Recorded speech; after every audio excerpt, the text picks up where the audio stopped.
আজকের বিষয় মূলত ভারতবর্ষের বর্তমান যে বিপদ, সাম্প্রদায়িকতা, অর্থাৎ ধর্মের নামে দেশকে ভাগ করার যে পরিকল্পনা বিজেপি সরকার করছে, তার এই সাম্প্রদায়িকতা বিরোধী আন্দোলনের যিনি জনক ছিলেন মোহনদাস করমচাঁদ গান্ধী, যিনি মহাত্মা গান্ধী নামে পরিচিত,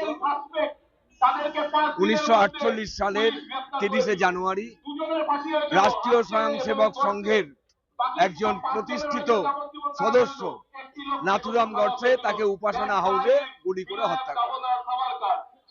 সেই দিন থেকে এই সাম্প্রদায়িকতা বিরোধী লড়াইতে আমরা সারা দেশের মানুষকে একত্রিত করার চেষ্টা করছি।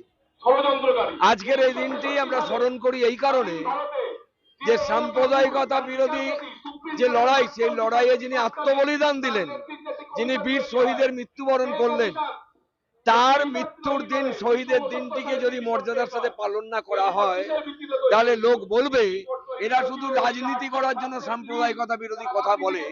কিন্তু যিনি সাম্প্রদায়িকতা বিরোধী, অস্পৃশ্যতা বিরোধী, যিনি গরিব মানুষ, দেশের মানুষকে ব্রিটিশ সাম্রাজ্যবাদের হাত থেকে মুক্ত করতে অগ্রণী ভূমিকা নিয়েছিলেন অন্য অনেকের মতো, সেই মানুষটাকে স্মরণ করতে হবে। ভুল করছেন, আপনারা খেয়াল করেননি। তাই আমরা গত বেশ কয়েক বছর ধরে যবে থেকে বিজেপির উত্থান হয়েছে, সেই বিজেপির উত্থানের মধ্যে দিয়ে সাম্প্রদায়িকতার যে বিরুদ্ধে লড়াই, সেই লড়াই আরো বেশি তীব্রতর হচ্ছে। আমরা সেই দিন থেকেই মহাত্মা গান্ধীকে শ্রদ্ধা জানিয়ে তার এই হত্যাকে নিন্দা করে সাম্প্রদায়িকতার বিরুদ্ধে মানুষকে ঐক্যবদ্ধ করা, সংগঠিত করার এই পরিকল্পনা গ্রহণ করেছে।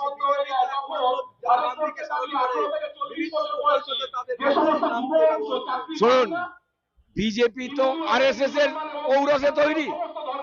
যেদিন গান্ধী হত্যা হলো তার ঠিক 4 দিন বাদে, 3রা ফেব্রুয়ারি, আরএসএস একটা প্রকাশ্য বিবৃতি দিয়েছিল, দেশের অভ্যন্তরে গান্ধীর মৃত্যুর পর আমরা স্বস্তির নিঃশ্বাস ফেলে রাজনীতি করতে পারবো। এটা ডকুমেন্টারি, এটা আমার কথা না। তাহলে বিজেপি কি চায়? আর সাভারকারের নেতৃত্বে বা সাভারকারের নির্দেশে যা নাথুরাম গডসে করেছিল, তার বাস্তবতা মানুষ জানে, তার ইতিহাস মানুষ জানে। আমাদের দেশের অভ্যন্তরে এত সাম্প্রদায়িকতার জিগির ছিল না, এত হিন্দু মুসলিম বিদ্বেষ ছিল না, এত জৈন খ্রিস্টান এরা নিজেদের অসহায় মনে করেনি। বিজেপির উত্থানের পর থেকেই এটা তারা রন্ধে রন্ধে উপলব্ধি করছে।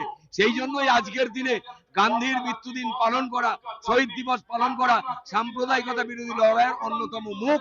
সেই জন্যই আমরা এই কাজটা করছি। আমার নাম শম্ভু চ্যাটার্জি, আমি সিআইটিউ রাজ্য কমিটির সদস্য।